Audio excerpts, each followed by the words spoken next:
give Maryland a lot of credit. I thought Maryland came out. I thought they played hard, especially in the first half. They played a great first half of football, and I thought their team was prepared well. I thought they played hard. They're on the road, and you know, they were the better team on that field today, plain and simple.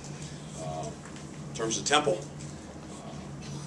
we turned the ball over 3 times. First offensive play, first return, we have a penalty, then we turn the ball over. We turned the ball over 3 times. Turned the ball 4. I'm sorry, I think 4 with the interception at the end. 3 times in the first half, 4 overall, 2 snaps over the quarterback's head. We had 3 personal foul penalties, and we got a field goal blocked. That about tells you the tale right there. Okay, so you can't win a lot of football games like that. It's really hard to do. It's just really hard to do. Our stick, we didn't run the ball well at all. We had 7 or 8 drop balls. 7 or 8 drop balls. Trying to go win the game, we dropped balls on the ground. You can't do that. All in all, there was 5 turnovers for a total of 230 yards, and that's not acceptable. On defense, we had those personal fouls. We let up too many big plays. There was too many 3rd and long conversions, too many long balls in the air that we weren't able to make a play on, and so it's hard to win that way. The only positive I thought came out of the game was I thought our kids battled. I thought they came in at halftime, came in with great resolve, came out in the second half, and then we got a young team, and I thought they banded together, and I thought they really had great energy and great passion in the second half, and then we really had a great opportunity to win the football game in the second half. So, you know, as I look at it, there's certainly no, by no means a silver lining. There's none, 0, other than the fact that a young football team battled and came back and scratched and clawed and really had some juice and really gave us a chance in the final closing minutes there to go win a football game. And obviously that blocked field goal was critical for us. That would have gave us a 1-point advantage. Now, we still would have had to stop them from going 80 yards, and we didn't do that. But that piece, you can build on that now. And I'm not, like I said, I'm not the big, let's go find everything positive, because I like to say what it is. But that is an accurate statement what happened in the end of the game. A group of young guys really clawed, man. The energy on our sideline was really incredible at that point. It really was. From the start of the second half right through the final closing minutes until they finally scored at the end and took us 9 points out. So we've got to build on that, and we've got to become a better football team. We've just got to do a better job. Obviously, Matt Brown, he's so tough. He's trying to play in there with a bad ankle sprain. And I just couldn't play Montel Harris. Wouldn't have been the right thing to do. So we have to be able to regroup from that. Make excuses for anybody. I know Chris had 101 fever this morning, and that guy played as hard as you could play with a guy as sick as he was today. And sucker never complained. He never said a word, and he just went.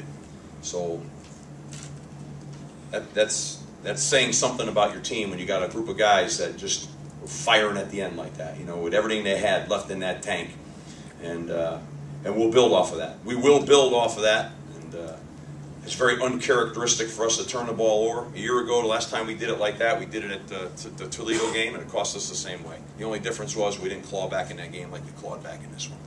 So we got to grow. We got to get better. We got to do a better job taking care of the football. We got to catch the ball better. We got to catch it. You can't drop balls like that. So that's all I have to say. Any questions? When you guys scored the touchdown with 7-10, yep. Did you ever have any thought about let's go for 2 right here? No, it's too early. It's too early. I'd like to wait towards the end and see where that's at. So, we talked on it, but I just really felt like it's just too early. It's trying to keep. When you're trying to make a rally like that, you're trying to keep as much momentum. It's all about momentum and energy, and you gotta roll back that thing, man. So I felt like we had to do that. And I really felt like. Quite honestly, I really felt like I thought we had it going enough that we were going to turn that thing at the end. I really did. That field goal block was just deflating. Defensively, you ran 2 corner blitzes, one in the third and one in the fourth quarter. Was there any point in the first half where you even considered that? I know there weren't a lot of 4 wide receiver sets. We blitzed the hell out of it in the first half. I mean, we came from a lot of different field boundary interior pressures. We brought a fair amount of pressure in there. But we got to do a better job on defense. We got to stop letting up these big plays. It's killing us. I think we do a good job. We get them to 3rd and 7, 8, 9, 10, 11, 12, and then we're letting them off the hook. You can't do that because it's a double-edged sword that gets you. You know, not only do they convert it and they have the ball, but the field position turns on you. And when you're struggling on offense, having the long field ain't real good for you. So, you know, but that's what it is. The offense didn't have a whole lot of rhythm in the first half Nope. and everything, and I was just wondering how much opening up in the passing game will help you guys in the second half as you got things going. I mean, we tried to throw it in the first half. I mean, you know, we took a sack. We dropped the ball. I mean, you know, we weren't in rhythm the whole day. We never got in rhythm. We didn't play the way we play, you know, and you know, we were so conscious too of trying. You know, I'll be honest with you. Part of me that's like, you know, too much with that. Too much. Probably should have just came out the way we come out. And you know, in the second half, I mean, we had to do what we were doing. I mean, we had to do it. But I mean, you know, everybody wants to talk about throwing that ball. That's great. It's terrific. You gotta catch the ball, okay? Or it's 2nd and 10, and you know, and you don't get a rhythm going. We got to get a rhythm going. We didn't get a rhythm going for a lot of reasons. Most of which are three turnovers. It's hard. You turn the ball over, you're off the field. You turn the ball, you're off the field. You're off the field. You're off the field. You don't get a rhythm that way. Then you're just calling plays. That's all you're doing. You're calling plays. You establish nothing. You just call plays. And that doesn't have a great outcome usually, you know. So that's where that is, you know. Trying to establish. You have an identity. You try to establish who you are. You're trying like hell, and it's just really hard to do. It's really hard to do when you've got 3 15-yard personal foul penalties in the first half, and they're moving the ball, tilting field, and you're putting the ball in the ground. You can call any play you want. It ain't going to be real good. The first touchdown, Daniels was chasing the tight end. Was that just they caught his own blitz and he was having to... Yep, caught us in the pressure, and they got him man on the tight end. That's what happened. Some of the throws Heels made, that was one where he's hitting guys sort of over the shoulder. I thought I thought he played great. I thought the kid played great. I thought he threw it well. I thought he was tough in there. I thought he did a good job. I really did. I thought he paid the throws he had to make. And they went up and caught it. Those were some great catches that were made. Right up in the air. Just stuck it right out of the air like that. That's nice. That's what we got to do. Coach, you said Chris wasn't feeling well. Did that factor into some of the strategy in the first half? You had 25 total plays, only 3 passing attempts. I mean, that sounds great, that stat you rattled off. We turned the ball over 3 times. I don't know what to tell you. Turned the ball over. That's 3 possessions. 3 possessions. Bang. You're lucky you get 4 possessions in 4 to 5 possessions in a half sometimes. I mean, it's 3 possessions. No. What factored in is the ball's on the ground. And you can't play that way. Once that happens, man, you're out of whack. Coach, what did you say at halftime? We kind of decided that we wanted to come out, and we knew we had to move the ball down the field. We were down too many points. We had to just move the ball down the field, throw it down the field. That was one thing on offense. On defense, we had to get off the field on 3rd down, and we just had to get some energy and some passion, and we had to redirect our team. And they got to learn that we're going to be in all kinds of, as I said in there just a minute ago, we created our adversity today. But we're going to be in all kinds of games that are going to be ebb and flow, momentum shift games all year long. And you've got to learn how to handle it.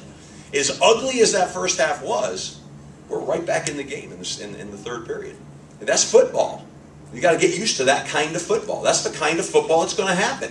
Every Saturday it's going to be a dogfight. And there's going to be adversity. This time we happen to create our own in a huge fashion. But that's what it is. Nate Smith had 11 tackles. He's led your team in tackles first 2 games, also 2 forced fumbles. Can you comment on his play first 2 weeks of the season? Well, I can comment on the first week. He was all over the field and made a bunch of plays. I can't comment on this too much because I need to watch the tape to comment on it, but I'm hoping he did the same thing. I think he's the guy that makes plays from sideline to sideline, and he plays real hard. So I think we got a good young player right there, and just got to keep developing. And I hope he played well. I hope he did. How about Tavon Young? He was a true freshman who suddenly was on the field all the time in defense. Yeah, well, we just decided that we're going to play Tavon, and we're going to play some of these young guys, and that's the way it is. Get them ready to roll. They got some talent. We got to get them ready to roll. So we're doing that. You know, probably Khalif Urban, you'll see more of him too. And so Kenny Harper took a bunch of plays for us today. He's a sophomore. You know, we got a young team. We're going to play these young guys, and we're going to grow them. Going off your previous statement about the correctable errors, what's the mood of the team right now, knowing that these errors can't be corrected? I thought in the locker room they were very attentive. Obviously, they're crushed, but they're attentive. They understand that, you know, Maryland played better than we did today, and you know, we were our own worst enemy today. They also understand. I hope they understand that the point was that we're going to be in, for different reasons, we're going to be in battles to the end, and we've got to find that way to win those games in the end. This was extreme because of the hole we dug, but it's not going to be different week in and week out in terms of having to go win it in the fourth quarter. It won't be different. It won't be.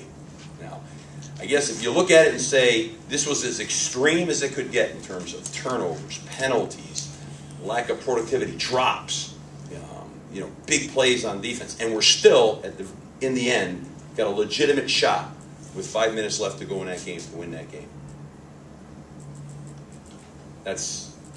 That in itself is something at least that you look at and you say, okay. I mean, how many times we're going to turn the ball over 3 times, and you know, we're going to do all the stuff that we did. So, you know, got to build off of that. Coach, after the Villanova game last week, you said you didn't set an expectation for that game. Did that change coming into the Maryland game today? Yes. What was your expectation? They executed at a higher level, and we didn't. Yeah. Wanted to come out and really execute. We didn't come out with a mindset of a power run game mindset, establish the run, then work off of that. We came out with more of a mindset that we're going to utilize more weapons, and then we put the ball on the ground, and that didn't work out great. Coach, any concern over the center position? There was 2 fumbles today. 2 snaps over the Yeah. head. I mean, I've been through this, a lot. Listen, Sean Boyle's our center. He's one of our best offensive linemen. He misfired 2 snaps. Haven't seen that. Haven't seen him do that since preseason camp. It happened. It's the way it is. Gotta move on. It's just the way it is. So I'm not concerned. Am I concerned that it happened? Yeah, I'm concerned it happened, but haven't talked about this before. I mean, he'll be fine. Coach, you said it wouldn't have been right to play Monticello. Did his status get worse throughout the week, or did he No. just never get better? No, he got better. He got better. But I made the decision that I want him to pull through this hamstring injury, and I didn't want to put him in harm's way. Could he have gone in that game? Was he prepared to go in that game? Yeah, he could have. But I got an obligation as the head football coach to take care of my players, no matter what the situation is on the field. My players are always going to come first. And in my opinion, the best thing for him was to go into this bye week and continue to rehab and get himself back to 100%. And that's what I'm going to do. And that's what I did. Going into talking about the bye week, what's your practice schedule for this week? You want to give the guys a couple of days off, or are you going to have a normal practice? I mean, Monday we'll come in and watch the tape, and probably won't do anything physical on Monday, and we'll get back to work on Tuesday, Wednesday, Thursday, Friday. You guys will be off assess it at that point, see where we are. The key here is, I always felt in the bye week, you want to get a jump on your opponent, you want to get some fundamentals, you want to work with the young players, you want to let your older players make sure they're healthy. And what you don't do is knee-jerk to this loss, and then grind your team so they don't have the ability to come back and fight 2 weeks from now. I won't do that. But I'll take advantage of the extra time to get some fundamentals and specifically work with some of these younger players that we're trying to get into the game. Coach, I think Maryland, you mentioned that you weren't particularly thrilled with the practice. You started to open up the playbook a little bit. Guys were making more mistakes. You said the more you open up the playbook, it's greater opportunity, but it's also greater opportunity for more mistakes. Yes. Would you tie the turnovers today to opening up the playbook, or do you see them as unrelated? Well, the opening play was not just a read zone option that we run all the time. The ball was just knocked out. Okay. The second play, I think, was Chris on a run, and the ball got knocked out. So I think the only thing I would tell you is we spent I would have liked to have seen us hit it running earlier with some of our stuff, more of a spread component.